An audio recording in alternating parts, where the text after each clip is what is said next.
Hi friends, welcome to my channel. ఈరోజు బ్రహ్మోడు ఎపిసోడ్లో కావ్య రాజ్ గురించి అందరూ మాట్లాడుకుంటారు. అందరూ రెడీగా ఉన్నారా నైట్ డెకరేషన్ చేయడానికి అని అనుకుంటారు. అప్పుడు కావ్య వచ్చి ఏంటి రెడీ అంటున్నారు అని అంటుంది. పండ్లు ఎవరికి అని అడుగుతుంది. పండ్లు నాకే అని అంటుంది అపర్ణ. మరి ఏంటో రెడీ అంటున్నారు అంటే ఏం లేదు, రాజు ఏమైనా పని చెప్తే నువ్వు చేస్తావా అని అడుగుతుంది. చేస్తా అంటే నాకు భలే తింగరులు దొరకారులే అని అనుకుంటూ అపర్ణ అక్కడి నుంచి వెళ్ళిపోతుంది. కావ్య ఏంటా అని ఆలోచిస్తుంది.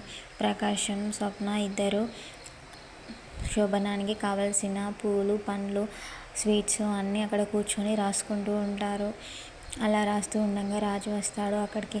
ఏంటి పూలు, పండ్లు, ఫ్రూట్స్ అంటున్నారు ఏంటి, ఎందుకు అవి అని అడుగుతాడు. అయ్యో ఎందుకు మర్చిపోయా అంటాడు ప్రకాశం.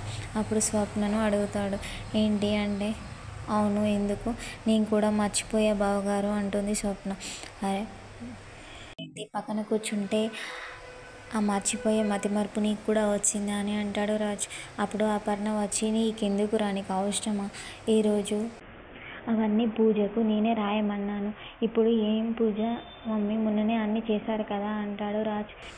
అప్పుడు అపర్ణ ఆషాఢ అమావాస్య పూజరా, అది కొత్తగా ఇప్పుడే చేస్తున్నామని అంటుంది అపర్ణ. అగో నేను ఎప్పుడు వినలే కదా అంటాడు రాజు.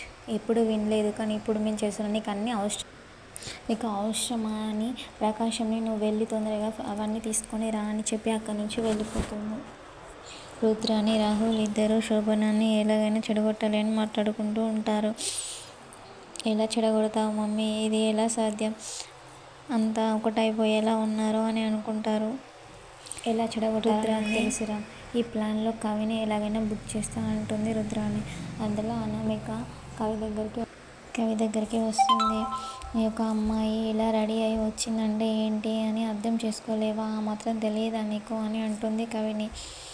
అప్పుడు కవి నేనేం అర్థం చేసుకోగలను అనామిక అని అంటాడు. ఇప్పటికైనా మనం సంతోషంగా ఉందాం, అందరూ ఒకటయ్యారు కదా, మనం కూడా హ్యాపీగా ఉందామని అంటుంది. అప్పుడు ఇది ఎప్పటి నుంచో నేను చెప్తున్నా కదా, నువ్వు విన్నావా, ఇప్పటికే ఒక చెట్టును వేలు నుంచి పికిలించేసి ఇప్పుడు మళ్ళీ నాటుకోమంటే నాటుకుంటుందా, ఎగురు ఎలా వస్తుంది అని అక్కడి నుంచి వెళ్ళిపోతాడు. స్వప్న రూమ్లో రాజ్ కావ్యాలకి శోభన ఏర్పాట్లు చేస్తుంది. బెడ్ని డెకరేట్ చేస్తూ ఉంటుంది. అంతలో అక్కడికి రాజ్ వాళ్ళ డాడీ వస్తాడు. వచ్చి పూలు, పండ్లు అన్నీ ఇచ్చి ఎలాగైనా వాళ్ళకి తెలియకుండా జాగ్రత్త పడమ్మా అని చెప్పి డెకరేషన్ చేయమని అక్కడి నుంచి వెళ్ళిపోతాడు. ప్రకాశం కూడా వచ్చి అదే చెప్తాడు. వాళ్ళంతా చాలా సంతోషంగా బెడ్ని డెకరేట్ చేస్తూ ఉంటారు. అంతలో బయట కావ్య అక్కడికి వస్తుంది. అప్పుడు కావ్య వాళ్ళ అమ్మమ్మ ఏంటి కావ్య ఇటు వస్తున్నామంటే పాపకి డైపర్స్ మార్చాలి అమ్మ అని అంటుంది. డైపర్స్ నేను తెచ్చిస్తాలే అంటే ఎందుకు నేను తెచ్చుకుంటా అంటే కూడా వినకుండా అక్కడి నుంచి వెళ్ళిపోతుంది. అప్పుడు అపర్ణ వస్తుంది. అగరబత్తి పట్టుకొని వస్తుంది. ఏంటి అత్తయ్య ఇవెందుకు అని అంటే నీకెందుకు కావ్య, నన్ను ఎదురు ప్రశ్నిస్తున్నావా, ఎలుక చనిపోతే అది పెట్టడానికే వచ్చాను అని చెప్పి వెళ్తుంది. లోపల కావ్య వాళ్ళ అమ్మమ్మ, తాతయ్య ఇద్దరు మాట్లాడుకుంటూ ఉంటారు. అప్పుడు రాజు వస్తాడు. ఏంటి తాతయ్య ఇది నా గదేనా, మీరెందుకు ఉన్నారు ఇక్కడ అంటే ఏంట్రా ఉండకూడదా, నేను ఇవాళ ఇక్కడ పడుకుందాం అనుకుంటా, మా రూమ్లో ఏసీ ఖరాబ్ అయిందిరా, అందుకే ఇక్కడ వచ్చి ఉన్నాము, మీరు ఈ ఒక్కరోజుకి అడ్జస్ట్ అవ్వండి అని అంటుంది రాజు వాళ్ళ నానమ్మ.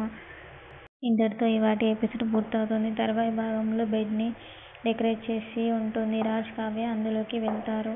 అప్పుడు కావ్య అంతా బాగానే ఉంది, ఇలా బెడ్ డెకరేట్ చేయడం ఇవన్నీ ఓకే, మీకు ఇంకేమైనా కావాలా, పాలు తీసుకురావాలా అని అంటుంది. అప్పుడు నాకేమీ వద్దు, నువ్వే కావాలి అంటాడు రాజ్. అంతటితో ఎపిసోడ్ పూర్తవుతుంది.